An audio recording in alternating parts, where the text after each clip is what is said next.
Ready to ace your IELTS? Okay, let's be honest. Have you ever looked at the IELTS exam and just felt completely overwhelmed? Yeah, you're definitely not alone.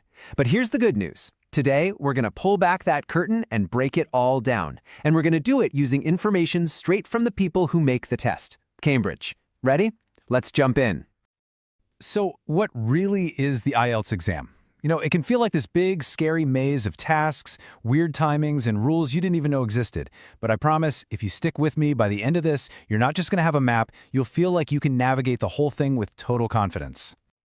All right, so here's our game plan. We're going to start with the basics. What is this thing? Then we'll cover the 4 big parts of the test. After that, we'll take a really close look at writing and speaking, figure out what those band scores actually mean, and what even is the IELTS. Let's get the basics down. So, first things first, who actually runs this show? Well, it's a team effort between 3 big names, the British Council, IDP, and Cambridge. Now listen up, because this part is super important for you. This means that the only truly real, authentic practice tests come from them, nobody else. So if you're ever looking for info, your first and only stop should be the official source, IELTS.org. Seriously, don't go anywhere else. Okay, before you do anything else, you have to make a huge decision. Which version of the test are you taking? And it all boils down to one thing. What are your goals? Are you aiming for university, maybe a master's degree, or to get registered in a profession like medicine or engineering? Then you need the academic test, no question. But if you're looking to migrate to a country like Canada or the UK, or maybe do some training that's not at a university degree level, then you're going to be taking the general training test. And look, you have to get this right. Picking the wrong one means you've just wasted a whole lot of time and money. So be absolutely sure about your purpose before you hit that book button. Okay, section 2, the 4 parts of the test. So you know which test you need, now let's break down what's actually in it. I like to think of it as a 4-part challenge. And here are the 4 skills they test: listening, reading, writing, and speaking. Pretty standard, right? But here's the key thing to lock into your brain. Everybody, and I mean everybody, takes the exact same listening and speaking tests. Where it gets different is in reading and writing. Those 2 sections will change depending on whether you signed up for the academic or the general training module. That's a huge difference.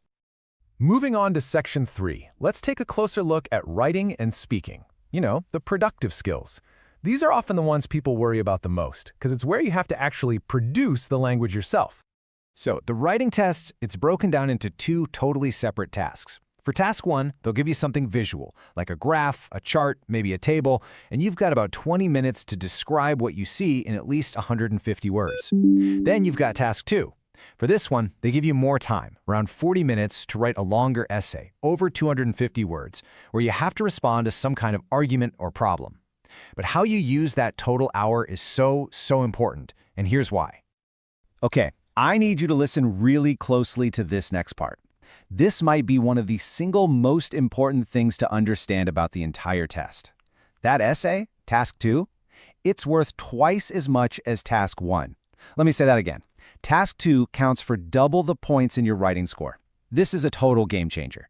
It means you absolutely must pour more of your time, more of your brain power, and your very best arguments into that second task.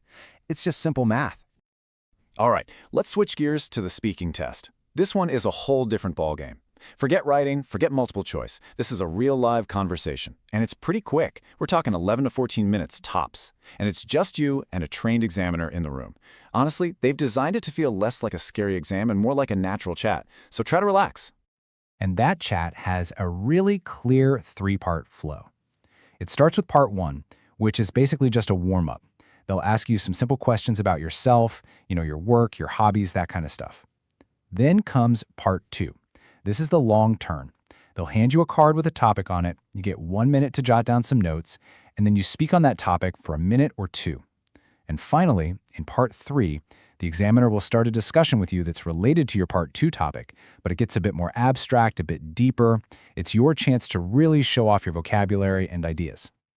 All right, section 4, decoding your band score. You've done the test, you survived, now you get the results. But what do all those numbers actually mean? Let's crack the code on the 9-band scale so you can make sense of it all. Okay, the way they score it is actually pretty simple. For each skill, listening, reading, writing, and speaking, you get a score on a scale from 1 to 9. Then they just take the average of those 4 scores, and that becomes your overall band score, also from 1 to 9. And when you get your results, everything is spelled out super clearly on your test report form. So what does it take to get a perfect 9? What does that even mean? Well, a band 9 is what they call an expert user. And the official description says this person has a fully operational command of the language. Think about that. You're not just good. You're appropriate, you're accurate, you're fluent, and you have complete understanding. It's the absolute peak. But of course, not everyone is a band 9. So to give you a better sense of the scale, let's look at a few other key levels. For instance, a band 7 is a good user. This is a really strong score, someone who can handle complex language pretty well. Then you have a band 5, a modest user. This person can basically get by and understand the general meaning, but they're probably making a lot of mistakes. And you can see how it goes down from there, right? Each band level has a really clear description of what a person can do with the language. And that brings us to our final section, mastering the test rules. Okay, this is where we get into the nitty-gritty, the fine print. These are the small details that seem insignificant, but they can literally cost you easy points if you're not paying close attention. This is especially true for the listening and reading sections. And this is the main takeaway right here. It is not enough to just know the right answer. You have to write your answer down on the answer sheet exactly the way they tell you to.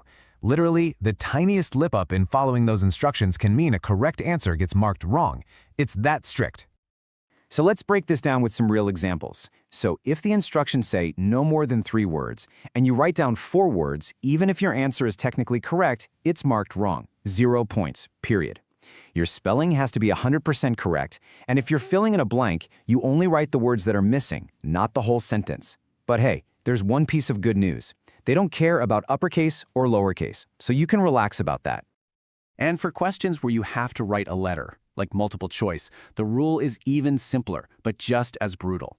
If the instructions say choose one letter, A, B, or C, you write down one single letter. If you get nervous and write down A or B, it's wrong, instantly. Simple as that. And there you have it. From the big picture structure right down to those tiny make-or-break rules, you now have the official blueprint. This is the exam laid bare, straight from Cambridge. So, the blueprint is clear. All the parts and pieces are laid out right in front of you. The only question left now is, are you ready to start building? Ready to ace your IELTS? Let's do this.